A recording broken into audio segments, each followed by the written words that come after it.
Well,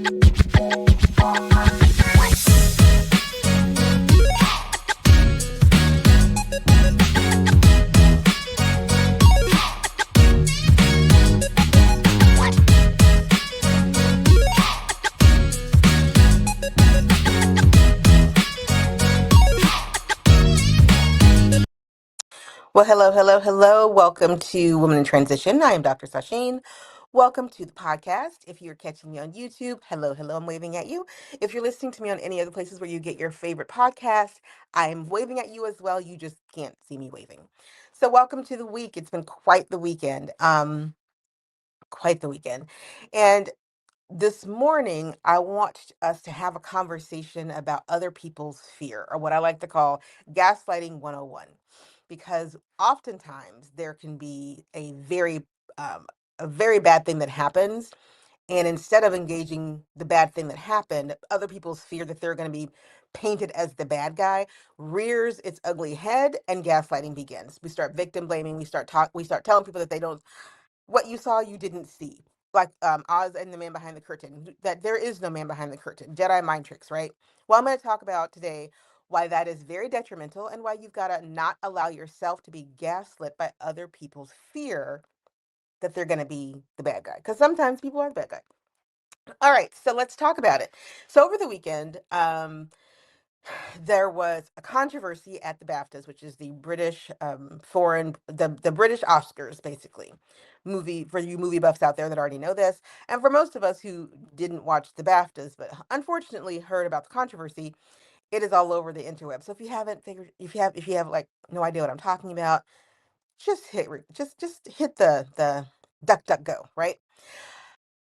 So why am I talking about other people's fears? So what you will find if you start looking into what happened at the BAFTAs, which is that two amazingly talented Black American actors were standing up to give out an award. I think they were giving out the first award of the night, actually. Michael B. Johnson and Delroy Lindo were giving out the first awards of the night, and a gentleman from the audience uttered the N-word, and it was aired because BAFTA didn't choose to edit it out. It was aired. And the conversational backlash has taken two fronts.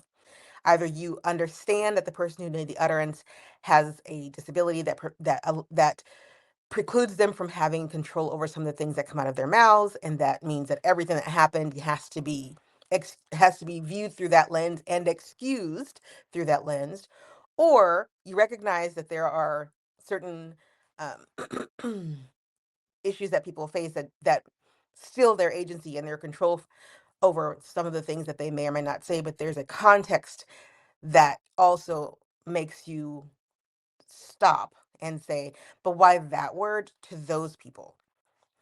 So just because you happen to have a just because you happen to have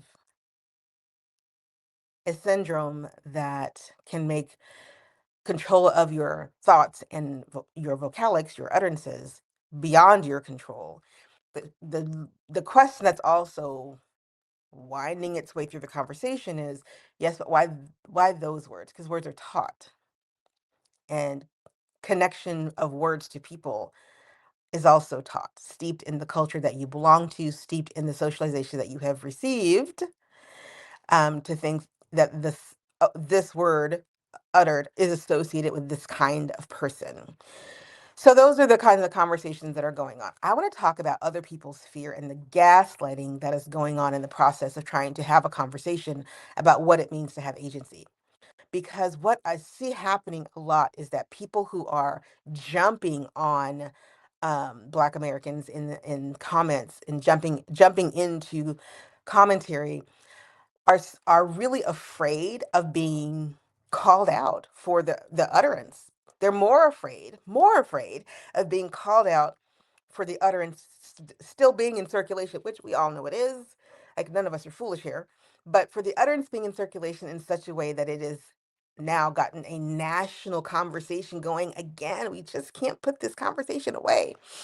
And instead of having empathy for a culture that has had to live with the connotations and the denotations of this word forever, and its utterance, in all kinds of places. Instead of having that conversation, the conversation instead is, oh, but you don't get to be upset.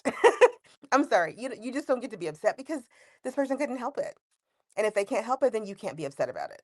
This is where the gaslighting comes in, because it isn't that they're necessarily trying to protect the person who said it. They just don't want you to cast that look at them and their world, in their speech patterns, and their own socializations that perhaps have allowed some things in their own world to become commonplace to the point where they just ignore it because it's always there. So instead of wanting a spotlight to be shown on how the language choices are embedded culturally in a society that continues to perpetuate a certain way of looking at Black people and Black Americans in particular. There's a whole lot of, you can't be hurt, you can't be mad, you can't be anything, because if you are, then that means I might have to examine why I think it's okay that this word is even still in circulation and not push back, right?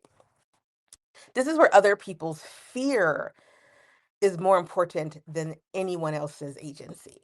This is where we start snatching away victims' agency, because when we allow a victim their own agency to say, this hurts, I don't like this was inappropriate, there's no excuse for this, then people have to stop and go, oh, that you mean, oh, it really does hurt? And okay, wow, okay.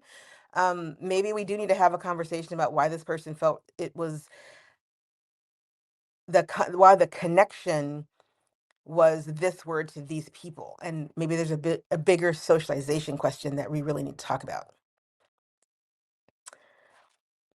I mean, you can't see me, but I'm scratching my ear because it is very, very hard for people who don't appreciate self-reflection to be forced to self-reflect when something blows up in their face. What is much, much easier is to gaslight the victim, is to gaslight the person who had the slight done towards them, and make it their responsibility to get over it.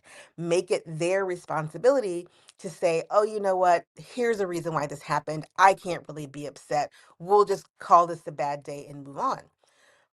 And sometimes that works, and a lot of times that works, but sometimes it doesn't. And more often than not, it's starting to not work. And so, because it's starting to not work, people's fears are really getting them to push hard to say, not only do you not have any agency, but you don't understand what's happening to you. So we're going to explain to you what happened to you so that you understand what happened to you. So then you recognize that you don't really have any agency here and you should just let this go. Gaslighting. It just becomes gaslighting 101. Literally, it becomes an exercise in gaslighting 101. The more you push and require people to look in the mirror of their own culpability in moments, the less they want to do that, and the more they're going to find any reason outside of themselves to make it okay, to make you, the victim, say, it's okay. I know you're really uncomfortable, so let me let you off the hook. Let me let you off the hook. Other people's fears keeps us in a very small box of their comfort. And the longer that they keep us in that small box of their comfort, the easier it is to lose agency, to lose your own agency, your own feeling of self in the world, your own understanding of who you are in the world and how you move in the world. And the BAFTAs is just another example of other people's fears boxing people in and requiring them to make comfortable life inside the box, as opposed to saying, this box is not even mine. I don't actually have to play by these rules because they're not my rules. They're your rules, and they keep you comfortable, but they keep me really uncomfortable. So I'm not going to play. And because people are saying, I'm not going to play, the question shifts to, well, why can't you keep the peace? Why can't you play nicer? Why can't you be more understanding? And it becomes, oh, you just don't understand. So now we're going to educate you. Well, let me tell you something. When other people's fears goad them into educating you on things that you're perfectly aware of, you're not, you're perfectly aware of them. What you see there is a defense that says, if I can convince you that you're not smart enough to understand what happens to you, then I can convince you that what happened to you wasn't very important. That's it. If I can convince you that you're simply not smart enough to understand what happened to you, then what happened to you could not be very important because you didn't understand it anyway. You push back against those kinds of things by reminding people that I do understand exactly what happened to me and it sucked and I'm not letting you off the hook. And then you walk away. You stop engaging because then that allows their people who have the fear that are trying to gaslight you to figure out what to do next. Because the one thing that gaslighting requires is a victim, is someone who will stand there and let themselves continue to be gaslit once they recognize what is happening. And the quickest way to take the teeth out of those people is to acknowledge that they're full of crap and walk away. Cut off of their source of fuel for gaslighting, because you can't gaslight people if there's no kerosene, no gasoline, you can't light the fire, right? So cutting off the power source, the fuel source of people's fear means that you simply push back and you don't engage in the BS. You don't engage. You don't poke their bear because they're not worth poking. You don't allow them to educate you because you're smarter than they are anyway. You don't acquiesce to be victim shamed because your feelings don't need their permission. It just doesn't. Your feelings do not require their permission. Just like their fear doesn't really need your permission, which is why they feel superior in using it as a weapon. Your hurt, your frustration, your unwillingness to simply bend over backwards and let it ride is also doesn't need their permission. So once you take away the fuel of letting them engage with you, then you can breathe and recognize that the moment happened and it was really crappy and that your hurt is valid and who you are is valid and that your feelings are valid and you don't have to tuck them away and make other people feel more comfortable in their bad behavior towards you. You actually don't have to do that. It's not required. Empathy is a two-way street, and I would encourage all of my listeners to remember that empathy is a two-way street. And if you are the only one driving empathy towards other people, stop driving. Stop driving.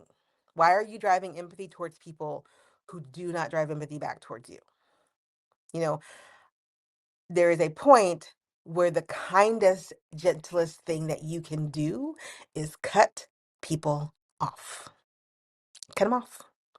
That is all I have. I wanted to talk about this briefly because, like I said, is blowing up all over the place. And I think it's an important conversation to talk about how other people's fear of something outweighs their ability to empathize with people who are different than them, especially if they are afraid of being painted with the same brush as a perpetrator of something. They will go out of their way to make the perpetrator an okay human being so that their proximity to that isn't questioned. But sometimes that does not work. And this time it is not working. All right. You'll get more videos from me this week. This is the first of many. I hope that you will tune in, join the conversation, look for the new podcast that is coming soon and the new workshop that is coming soon, because we've got some things to do, most of which is getting ready for the next best chapter of our lives and leaving the gaslighting completely behind. It's Dr. Sasheen. Thank you so much for tuning in, and I'll talk to you soon. Click like, subscribe, and please share the message. Take care now. Bye.